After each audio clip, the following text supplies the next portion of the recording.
Bonjour, un mois après le soleil et la pétole des ACWS d'Oman, où nous avons eu droit à 6 manches avec un seul prêt et 2 portants lancés entre 6 et 9 nœuds de vent. Et comme pour la coupe dans 14 mois, ce sont les plus rapides qui ont gagné.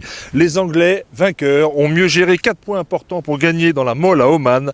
Partir lancé sans OCS et sans dévent, éviter les pénaux, bien gérer le code 0 et surtout bien viser les lines. Point numéro 1, les départs.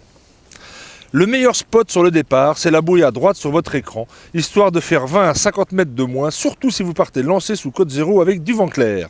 La première erreur à éviter est d'être OCS, arrêté ou couvert par un autre bateau. Voici au ralenti le départ de la dernière manche. Les Français à gauche déroulent leur code 0 tout en coinçant les néo-Z. Américains et Suédois sont au milieu avec un peu de marge en écart. Les Japonais sont lents mais ils ont de l'écart et du vent clair. Les Anglais ont le spot mais ils sont déjà bien chauds sur la ligne. Une seconde après le départ, les Américains sont bien lancés, vont couvrir les Suédois qui abattent tôt, alors qu'à droite les Japonais commencent seulement à abattre là où les Anglais sont restés longtemps trop bas. Et ça ne rate pas, Suédois et Anglais sont au-dessus, Team France a la bonne vitesse mais un poil derrière les Américains qui vont s'en sortir. Reprenons ce départ à vitesse réelle. Waouh, c'est impressionnant le peu de temps dont ils disposent à bord pour prendre les bonnes décisions, sans aucune aide autre que le chrono et le compas. Point numéro 2, les pénaux. Pas d'erreur, c'est aussi pas de pénalité qui oblige à ralentir jusqu'à extinction de la lumière bleue par les arbitres qui vous renvoient en queue de peloton.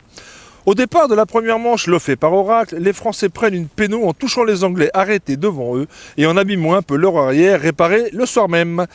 Regardez maintenant pour tout du haut de la dernière manche, alors que les Français croisent devant Oncle Sam, super. En haut à droite, les Kiwis pas très concentrés en prennent une en allant au-delà des boundaries à la dernière manche.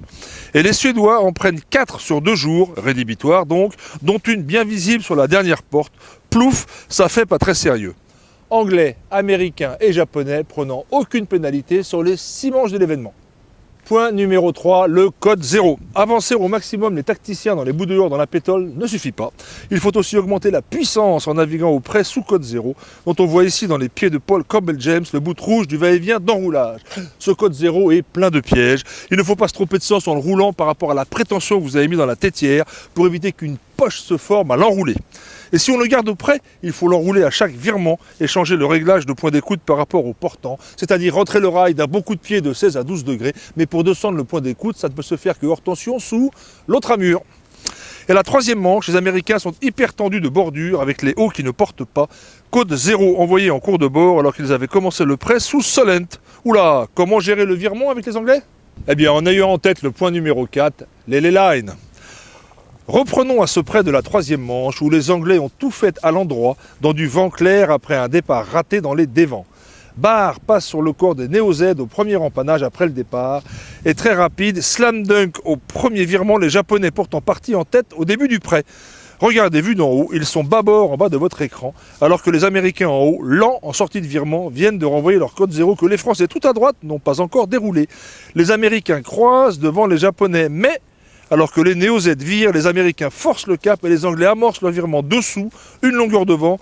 Ça va être chaud de ne pas se faire couvrir. Eh bien non, bordure très ronde et même angle qu'Oracle. Non seulement ils accélèrent très vite, mais sont les lignes à la porte du haut, renvoyant les Américains à l'autre bouée. La grande classe. Conclusion numéro 1, regardez ici les statistiques. Chaque ligne verticale est une manche, chaque ligne horizontale est le résultat de cette manche. En haut à droite, on voit que sans aucune pénalité, Oracle se fait battre par barre, pourtant 2 fois OCS.